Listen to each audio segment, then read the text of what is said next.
Hello everybody, as you can see in the title down below, what we are going to be talking about are Keyblades, and I'm just going to be explaining some of the drawbacks and the advantages of using a Keyblade within the Kingdom Hearts series in no particular order. So we're just going to list these things off and we'll talk about them. Number one, Keyblades are obviously keys. Yes, they are weapons first and foremost. You can use them to bash Heartless and other enemies that you come across, but they are keys as well. You can use these keys to actually unlock anything as shown throughout the Kingdom Hearts series with our various protagonists tapping on chests and other such things to unlock them, but this ability can also be used to lock things as seen when Sora goes around in Kingdom Hearts 1 and 2, sealing worlds off once again so they will not be bothered and be in the place that they need to be. With that, the Keyblade having such a unique and amazing ability, it does have a huge drawback to it. One of the various enemy types in Kingdom Hearts, the Heartless, are actually attracted to the Keyblade, which makes Keyblade users kind of have a constant homing beacon upon them when using a Keyblade,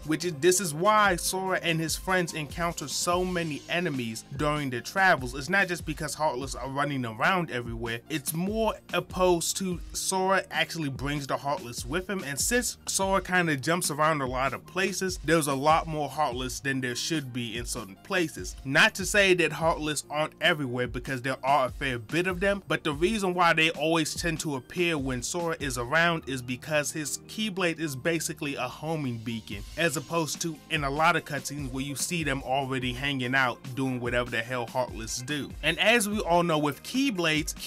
originally only have one appearance, but their appearance can change through the use of keychains and gears, and basically keychains or gears will allow you to attach these things to your Keyblade to then change their stats and appearances and the abilities that they give you. And there are also Keyblades that can be grown from regular weapons, in the case of Riku, with his original weapon Soul Eater from Kingdom Hearts 1 and Chain of Memories eventually evolving into Way of the Dawn. So it is presumed that if you have the ability to wield a Keyblade, if you have a weapon, it will eventually form into one. This also leads into Keyblades being able to transform, which we first saw presented by Terra in Kingdom Hearts 2 Final Mix as the Lingering Whale, and we saw more of in Birth by Sleep, and we will see a lot of in Kingdom Hearts 3 from the various trailers. And seeing as every single Keyblade has a unique transformation, it is going to be something heavily expanded upon within Kingdom Hearts 3. Being able to change your weapon into a bike, a surfboard of sorts, dual blasters, a giant hammer, and many more things. The possibilities for what a Keyblade could transform into is probably only limited by the imagination of the user. Keyblades are weapons that are really good at conducting magic. As we see with most Keyblade users, they usually conduct their magic through their Keyblades, but the Keyblades themselves do not give their users the ability to use magic, because as we have seen throughout the series, there are Keyblade wielders who can use magic even without their Keyblades. For example, Sora in Kingdom Hearts 1, when Riku eventually takes his Keyblade for a little bit in Hollow Bastion and he's teaming up with Beast, he still has all of his access to his magic, meaning that magic is something that can be built within and pretty much anybody can use and is not unique to Keyblade wielders and really strong people, showing us that the magic that Keyblade wielders use is not really connected to their Keyblade. And two, when Xion in 358 over 2 days originally only used magic up until the point where she got a Keyblade within the game. Next, there are two types of Keyblades. There are Keyblades found in the realm of light, with pretty much every Keyblade that we have seen in this series so far